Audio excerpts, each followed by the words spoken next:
tout le monde, nous allons parler du pourquoi faut-il lire la Bible. Nous avons tous une Bible chez nous à la maison, en tout cas un chrétien authentique a une Bible chez lui à la maison. Cependant, nous avons remarqué qu'il y a de nombreux croyants, de nombreux chrétiens qui ne lisent pas la Bible ou alors ils lisent juste un verset et puis il passe à autre chose. Ou alors c'est juste les dimanches, lorsque le pasteur dit lisez tel verset et puis on lit. Et surtout maintenant avec le système d'afficher les versets sur les écrans, des chrétiens ne lisent plus la Bible. Alors j'aimerais partager avec vous pourquoi faut-il lire la Bible. À partir du moment où nous prenons conscience nous-mêmes de l'importance de lire la Bible, nous n'aurons plus besoin qu'on puisse nous envoyer ou nous forcer la main pour que nous puissions lire la Bible. Quand nous achetons un nouvel appareil, en principe, un mode d'emploi qui nous permet de savoir comment le faire fonctionner nous est fourni. Pour notre vie en Christ, nous avons besoin du manuel d'instruction de Dieu, la Bible. C'est le plus souvent par elle qu'il nous parle. Nous pouvons faire confiance à la parole de Dieu. Lisons 2 Timothée chapitre 3 verset 16. Toute écriture est inspirée de Dieu et utile pour enseigner, pour convaincre, pour corriger, pour instruire dans la justice, afin que l'homme de Dieu soit formé et équipé pour toute œuvre bonne. Si tu veux connaître les inspirations de Dieu, comment Dieu parle, c'est à travers la Bible que tu le sauras. Tu ne peux pas enseigner des choses que tu ne maîtrises pas. Pour maîtriser, il faut lire, il faut étudier la parole de Dieu. Et le but même de la Bible, c'est écrit noir sur blanc, afin que l'homme de Dieu soit formé et équipé pour les œuvres bonnes. Ça veut dire que tu dois être formé à travers la Bible. Tu dois être équipé pour les œuvres bonnes, pour les œuvres que le Seigneur t'a donné comme mission sur la terre. Lorsque le Seigneur t'a envoyé sur la terre, tu as une mission. Tu avais une mission et il t'a envoyé pour les œuvres bonnes, pour faire le bien, pour manifester Christ sur la terre. Et comment le manifester? C'est en connaissance de cause. Lorsque tu connais la parole, tu le pratiques, tu vis cette parole. C'est ainsi que tu vas manifester les œuvres bonnes que le Seigneur a créées d'avance pour toi. Dieu nous a créés pour des œuvres bonnes. Et c'est en lisant la Bible que nous découvrons quelles sont ces œuvres. Comment veux-tu instruire quelqu'un ou enseigner quelqu'un si toi-même tu ne maîtrises pas ces choses? Il va falloir toi-même lire et étudier la Bible, que le Saint-Esprit puisse te convaincre dans ton cœur, que cette vérité qui est la Bible, puisse s'imprimer en toi et ensuite tu pourras seulement les transmettre. Dieu veut nous montrer ce qui est vrai pour que nous puissions être équipés et vivre entièrement pour lui. Donc, je vous conseille vraiment de lire la Bible tout d'abord dans son entièreté, de lire tout de Genèse à Apocalypse. Ça vous permettra d'avoir l'esprit global des Écritures, voir comprendre en fait si on parle de telles choses dans les évangiles, c'est parce que ça vient de là et ça vient de l'Ancien Testament. Et dans l'Ancien Testament, c'était ça, c'était ça. Ça permet vraiment la compréhension parce que parfois, on ne comprend pas certains versets ou on interprète mal seulement parce qu'on ne connaît pas les contextes dans lesquels ça a été écrit. Donc, lisons-la dans son ensemble, lisons la Bible dans son ensemble et non prendre quelques passages favoris seulement. Oui, pourquoi faut-il lire la Bible? La Bible est la parole inspirée de Dieu, comme nous avons vu. C'est la vérité de Dieu. Et lorsque tu lis la Bible, lorsque tu le comprends, lorsque tu médites, lorsque tu le pratiques, tu ne peux pas, il y a plusieurs doctrines, il y a plusieurs choses que tu vas détecter parce que tu connaîtras l'inspiration de Dieu. Et lorsqu'une personne vient te proposer ou te parler de choses, ce soit au nom de Jésus, mais tu pourras détecter que ça, ce n'est pas inspiré de Dieu. Tu pourras comprendre que ça, là, ce n'est pas l'esprit de Dieu. Parce que dans la Bible, il y a aussi l'esprit. Il y a aussi l'esprit. Quand tu lis ta Bible, il y a l'esprit de Dieu. Ce n'est pas toute personne. La Bible lui-même dit, Jésus nous dit dans les évangiles, ce n'est pas tout ce qu'il dira, Seigneur, Seigneur, en ton nom je fais des miracles, en ton nom je fais ceci, cela, qui rentreront dans le royaume des cieux. Il y en a même, je vais les rejeter. Je dirais serviteurs d'iniquité. Pourquoi? Parce qu'il y a des gens qui font des choses au nom de Jésus, mais ce n'est pas pour Jésus qu'ils les font.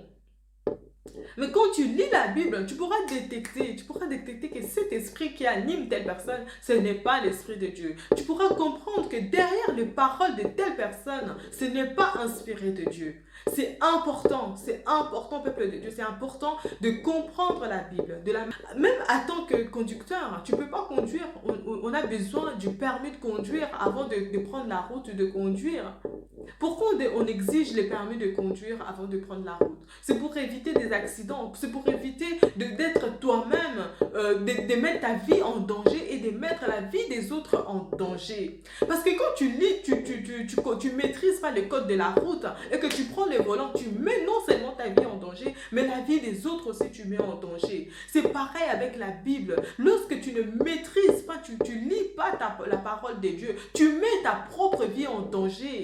Parce que Dieu est la source, c'est la personne, c'est Dieu qui t'a créé. Dieu est la source, c'est lui qui maîtrise ta vie mieux que toi-même. Et lorsque tu n'es pas en communion, lorsque tu ne lis pas ta parole, tu ne lis pas l'inspiration, tu ne lis pas les œuvres bonnes par lesquelles Dieu t'a créé, Dieu t'a suscité pour accomplir, tu mets ta vie en danger parce que tu es en train de passer à côté. Et non seulement tu mets ta vie en danger, tu mets aussi la vie des autres en danger. Tu es peut-être la bénédiction de ta famille, tu es peut-être la bénédiction de tes amis, mais le fait que tu ne maîtrises pas, tu ne sais pas quelles sont les œuvres bonnes que tu dois manifester, tu mets tout le monde en retard, tu mets tout le monde en danger. Donc c'est important que tu puisses lire la Bible, connaître ce à quoi Dieu t'a suscité pour la nation, pour ta génération, pour que tu puisses non seulement toi avancer, mais tu puisses avancer aussi les autres. Donc ce n'est pas seulement pour toi qu'on te demande de lire la Bible, mais c'est pour manifester les œuvres bonnes que Dieu a mis en toi, et ça peut pour être la bénédiction pour les autres, parce que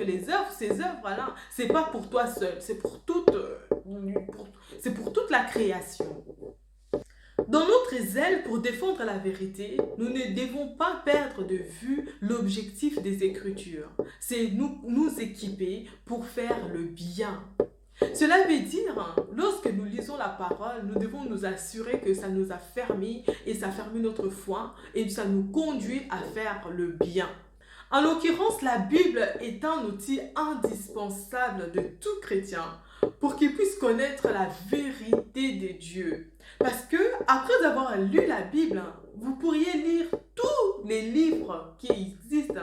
Vous pouvez lire tout et vous connaîtrez maintenant comment trier la vérité. Parce que ce qui n'est pas de Dieu, ce qui n'est pas la vérité, ça a rejeté parce que c'est de là où ça ne glorifie pas Dieu. Pourquoi? Parce que nous avons cette connaissance de la Bible. J'ai compris que ce n'est pas lire la Bible qui va te faire grandir en Christ si tu ne connais pas en amont Jésus-Christ. Donc pour pouvoir comprendre et grandir dans le Seigneur, il faut d'abord accepter Jésus. Il faut l'accepter comme ton Seigneur et Sauveur. Parce que lorsque tu ne connais pas Jésus, même si tu lis la Bible, cela va augmenter seulement ta connaissance. Mais cela ne va pas te transformer. Autrement dit, ce n'est pas la Bible qui transforme, mais c'est l'Esprit qui est dans la Bible qui transforme. C'est pourquoi Jésus dit dans Jean chapitre 5, verset 39, vous sondez les Écritures parce que vous pensez avoir en elles la vie éternelle. Ce sont elles qui rendent témoignage de moi. La Bible rend témoignage de Jésus.